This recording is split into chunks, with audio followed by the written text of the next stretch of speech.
What's going on, guys? This is Greg back with the Super 6 Charger. Just want to do a video on O2 sensors on this car, how to replace O2 sensors on this V6 2015 V6 Dodge Charger. I could not find any videos online to reference when I have to do this job.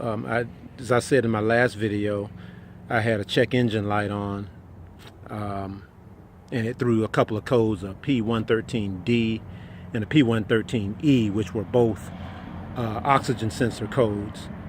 So on this particular model here, on your 2015 Dodge Charger V6 model, you're going to have 4 O2 sensors.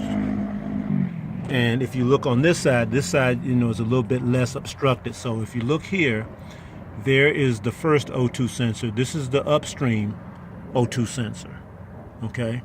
And then if you look here, there is the one called the downstream one. Now on this particular model, on this car here, the downstream ones are actually inside the catalytic converters. So you have the downstream there, and then you have the upstream sensor there. So the two codes that my car was throwing was the upstream. So this one on the passenger side, and the one on the driver's side. Of course, this one's a little bit more obstructed here. So there it is right there. There is the upstream one for the driver's side and the downstream one on the cat right down there. Okay, so those are the ones. So when I had to replace this, so if you have to do this job, the only way you can do it, or the easiest way to do it, is to go in from the bottom, and I'm going to show you exactly what that looks like. Okay, guys, so here we are up underneath the bottom. Okay, there's the upstream O2 sensor there. It was much easier to get to from the bottom. Looks like I ended up having about maybe 5, 6, 7 inches of clearance with the ratchet, and there will be easy access to the downstream if you have to replace those. I'm not going to replace those right now because the codes didn't call for those, but I will replace them. It's always better to replace all of them if you're going to do it, and I do have to replace those soon, which I am going to do, and they're much easier to get to. So I will be replacing those in just a couple of days. I just wanted to make sure I got those ones, the bad ones, out before it caused any more harm to anything else. So I hear if you don't change them, if you drive for an extended period of time, it could affect your cats. So I wanted to make sure I got those out first, and then I'll replace those later, much sooner than later.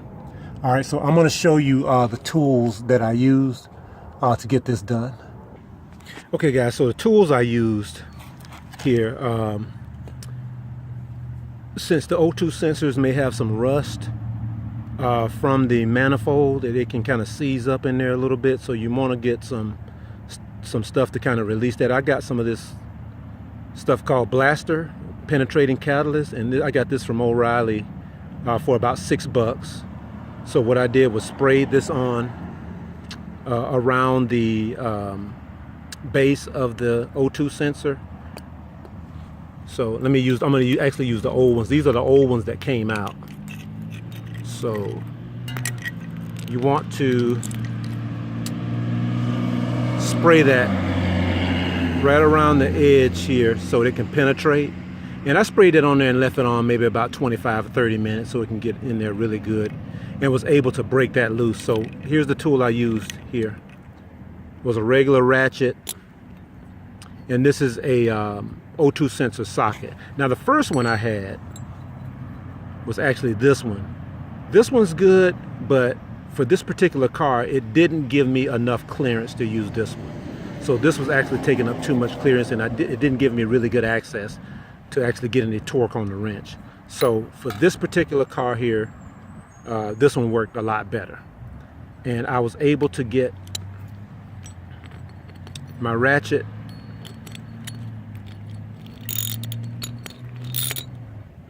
on there and get it hooked on.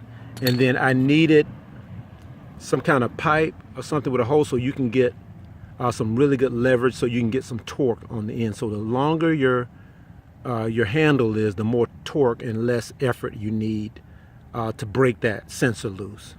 And that really was the most difficult thing to do, was to try to get access and get that O2 sensor broken loose. And once I got the penetrating liquid or penetrating spray on there and went in from the bottom and got enough clearance, about 5-6 inches, it broke right loose. So no worries there. So and then also, when you replace them, the new ones, they come with anti-seize.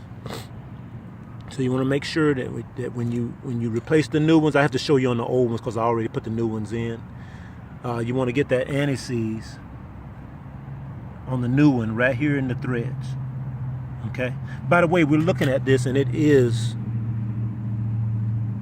very worn. There's a lot of carbon and stuff on there, and I can see why those codes might have been thrown. So those are not good.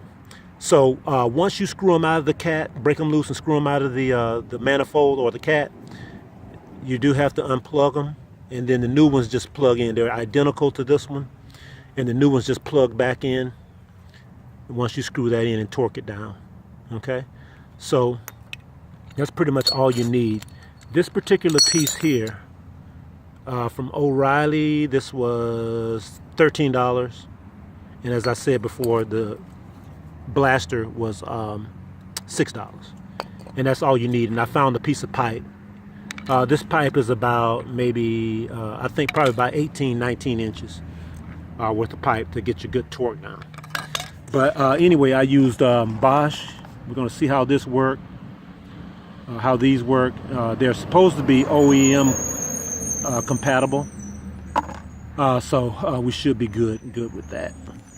But anyway, like I said, this particular model here, if you get a check engine light and it reads those codes, P113E, P113D, or what have you, those are going to be your O2 sensors. On this particular model here, you're going to have 4 of them, 2 upstream and 2 downstream.